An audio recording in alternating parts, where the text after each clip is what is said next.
Before we get into today's Titans show, we are doing another trade mailbag focused in on Tennessee, and we need your ideas for trades or questions or comments on various trades.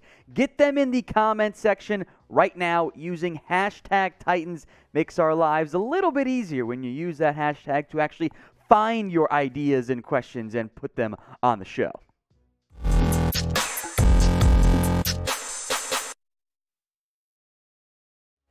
You're watching Tennessee Titans today. I am Tom Downey. We've got some news and rumors around Tennessee, beginning and including with a rather unique trade involving Bud Dupree that I'm going to tear it to shreds. Before we get to that, this was a debate in the Chat Sports office today.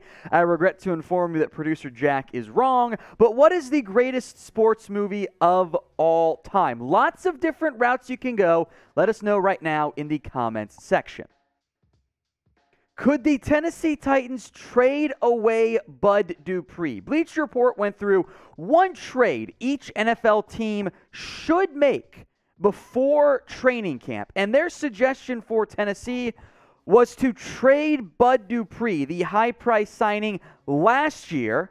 He played in just 11 games and was injured, was not that productive. You obviously cannot cut Bud Dupree. You would incur an additional $1.25 million on top of his $19.2 million cap hit this year. But a trade would save Tennessee $16 million this year, plus some additional savings next year. Before we get to the trade offer, which is... it's something. Here's the pitch from Bleacher Report, the argument made in their favor.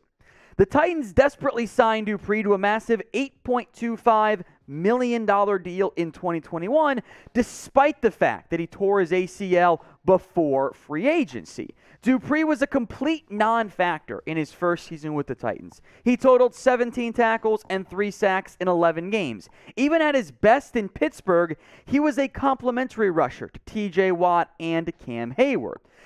Tennessee was reckless and misevaluated Dupree's talent. The Titans would save about $18 million between 2022 and 2023 by trading Dupree compared to cutting him now. The Titans need cap flexibility, justifying the use of a second-round pick to open cap space for another free agent swing next year when the salary cap space rolls over.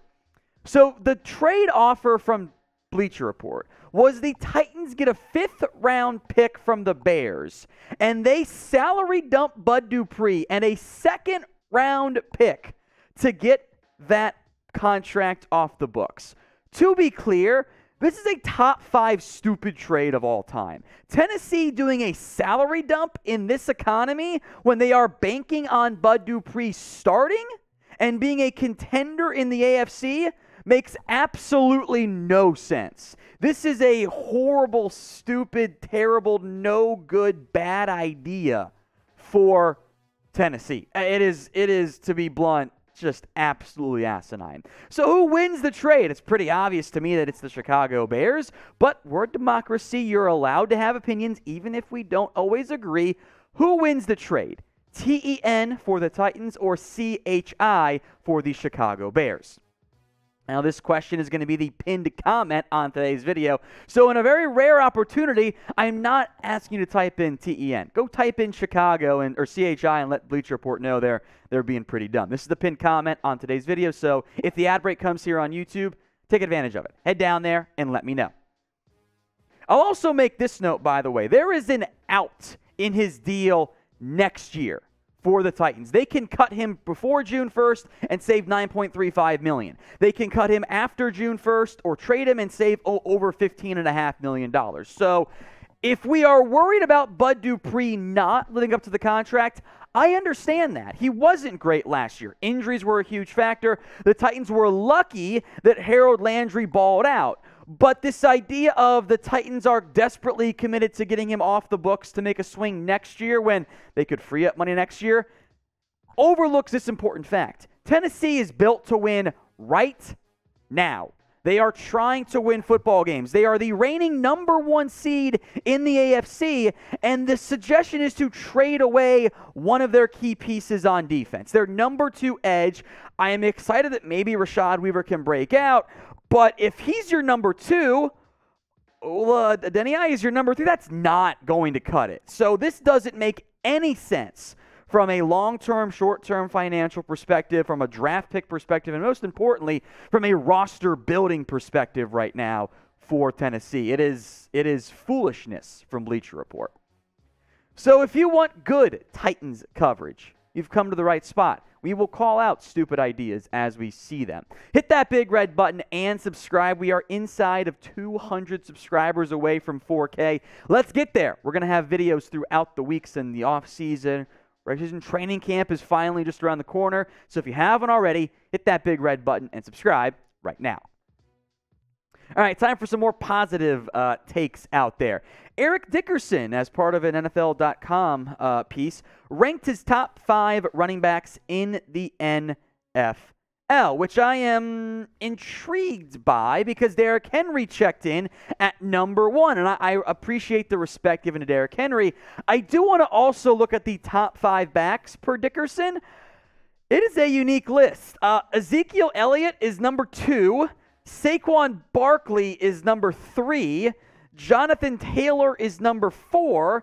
Christian McCaffrey checks in at #5. I appreciate the respect given to King Henry. We know how incredible he's been over his NFL career. I think that list is pretty bad. There is a very real argument going on amongst Cowboys fans that Ezekiel Elliott isn't even the best running back on his own team, that could be Tony Pollard. Saquon Barkley was the #2 overall pick years ago. He hasn't produced in 2 years and certainly hasn't produced top 3 level production in 3 years. Jonathan Taylor should be at least #2 on this list given how good he was last year. Even the Titans fans can acknowledge that. McCaffrey at 5 is fine, but Zeke and Saquon at 2 and 3 really feels like we're living off of the name recognition and brand as opposed to the in-and-out production from that standpoint. But when it comes to Henry, which is, of course, what you guys care about, is Derrick Henry the best running back in the NFL? I think I'll see some yeses on this one, but sound off for me in the comment section. Why for yes he is, and for no he is not.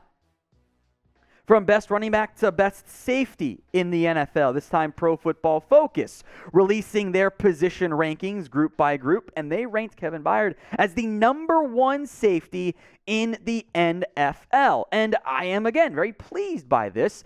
I think Byard has long been one of the more underrated players in the entire NFL in what is a pretty interesting grouping among their top 5 safeties. Byard's #1. Antoine Winfield is #2. That's a shocker. Marcus Williams is 3. That seems kind of high. Jesse Bates is 4. Justin Simmons is 5. Lots of good safeties in the NFL. You can rank even the top 10 in almost any order you want. But I am pleasantly surprised by this inclusion of Kevin Byard, who I think when you ask the casual fan, who's the best safety in the NFL, this is not the name that's going to pop up, despite immense production. 88 tackles last season, 13 pass breakups, 5 interceptions, 2 forced fumbles. In coverage, he was spectacular, sub 52%. I will make note that coverage stats are tough for safeties because of all the positions, the blame, it can sometimes be the toughest to assign properly. I've seen plenty of times a bad coverage is blown by a safety and it gets dinged to the corner and vice versa. It's a tricky one to properly assign, but he's good against the run and he's a playmaker as well. I think when you're ranking the top 5, top 10, whatever, most underrated players in the NFL, I think Kevin Byard's on that list, not from a Titans fan perspective, but from a national perspective. So I want you guys now to rank Kevin Byard among all the safeties in the NFL. We'll scale it 1 to 32, but you can just rank them probably 1 to 5, 1 to 10, unless you're a hater. Sound off for me in the comments section. One last note now from PFF. They rank the top 10 defensive lines in the NFL, which separating edge from defensive line is important. Rams at 1, that is because of Aaron Donald. Commanders at 2, Packers 3, Steelers 4, Bucks 5, Niners 6, Chargers 7, Saints 8, Eagles 9. The Titans check in there at number 10. I think in large part due to the presence of Jeffery Simmons, who, as I've said before, is one of the best young defensive linemen, frankly, young defensive players in the entire NFL. I like Nico Autry as well. It's that third spot. You're hard hoping for a breakout from Larrell Murchison. Maybe Naquan Jones or Deshaun Hand impresses as a rotational piece. But I think Simmons is the main reason why the Titans checked in there at number 10. So again, we are pro PFF today because they were nice to the Tennessee Titans in their rankings of various players and position groups. Now, if you want more Titans videos and you haven't already subscribed, this is the end of today's video. So clearly you like what we're doing here at Tennessee Titans today, so there's no reason to miss out. Hit that big red button and subscribe right now.